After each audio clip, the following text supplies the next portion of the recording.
Hello students, welcome back to my YouTube channel Gyan Kosh. Today we are going to discuss question answers of chapter 1 Democracy in the Contemporary World of Democratic Politics 1 of class 9th. Question 1 Which of the following does not lead to the spread of democracy? Answer B. Invasion by foreign countries.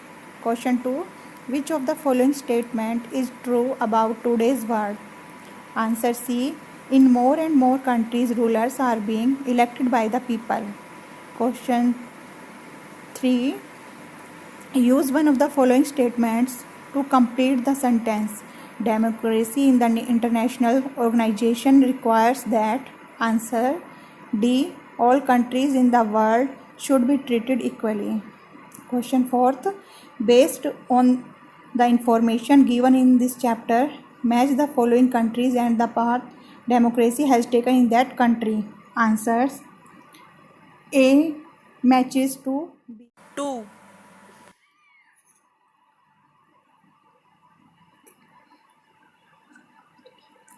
B matches to fourth, C matches to third, D matches to first.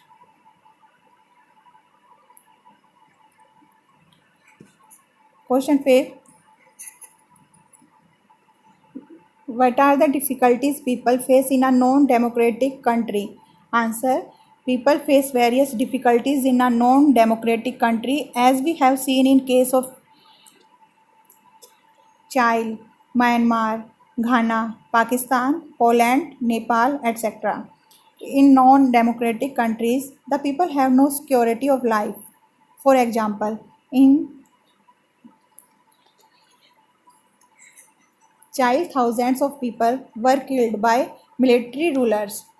People are not free to express their opinions.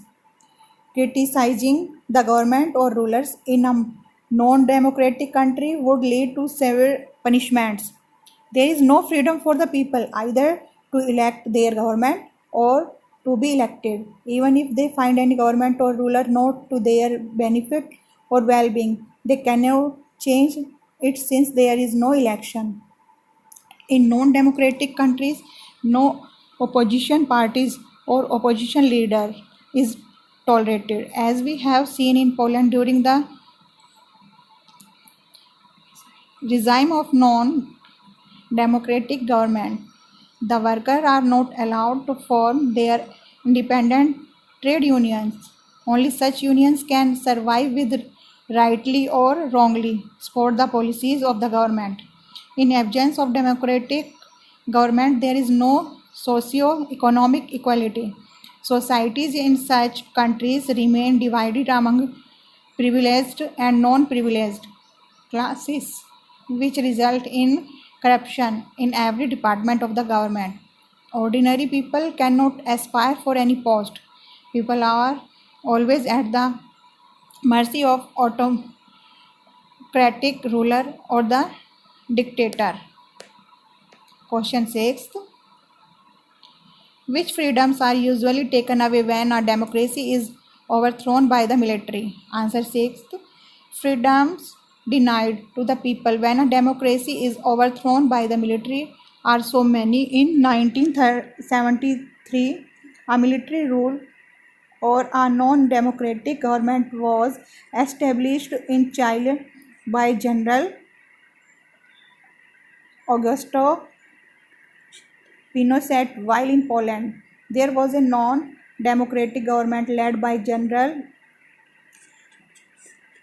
Jaruzelski before 1989. We have seen people were denied many of their freedoms when they did not have democracies. For example, the people had no right to freedom of speech, as was the case with the women of Calama in Chile.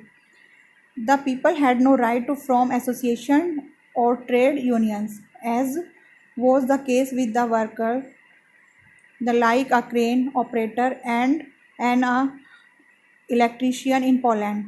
In Poland, thousands of Solidarity members were put in prison. Freedom to organize, protest, and express opinion were taken away. In Chile, more than 3,000 people were killed by the military. The life of the people was at the mercy of the rulers.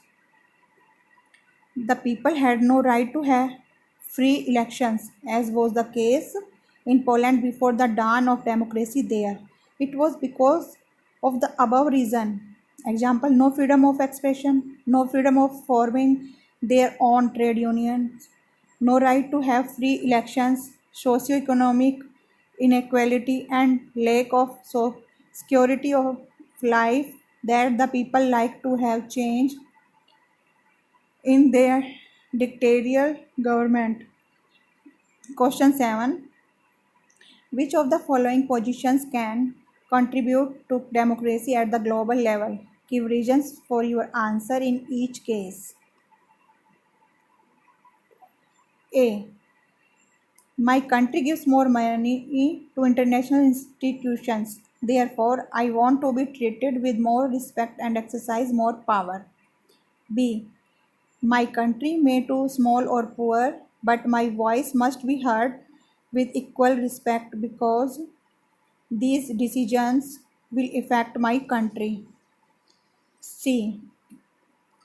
Wealthy nations will have a greater say in international affairs. They cannot let their interests suffer just because they are outnumbered by poor nations. D. Big countries like India must have a greater say in international organizations. Answer 7. A. If any country gives more money to international institutions and its citizens want more respect and more power, it would not contribute to democracy at the global level. Every country and its citizens enjoy equal status, whether it is a poor or a rich country. Equality is the basic principles of democracy. Answer B. If any country is small or poor, but its citizens are treated equally and their voice is heard with equal respect, it will promote to equality and freedom of expression. If this is done at the global level, then this will definitely contribute to democracy at the global level. Because of these two facts, we can say that the position is nearer to democracy. Answer C. The third position would also not lead to democracy at the global level because there should be no distinction between the rich nations and the poor nations.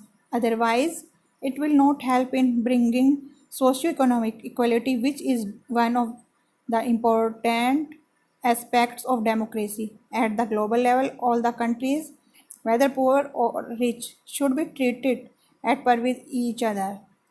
Answer D. The last position would also not contribute democracy at the global level because the size or the geographical area of a country should not be a condition of superiority. However, in my opinion, in international organization like UN, General Assembly should become like a world parliament with representatives from each country in proportion to the population of the country. Further study.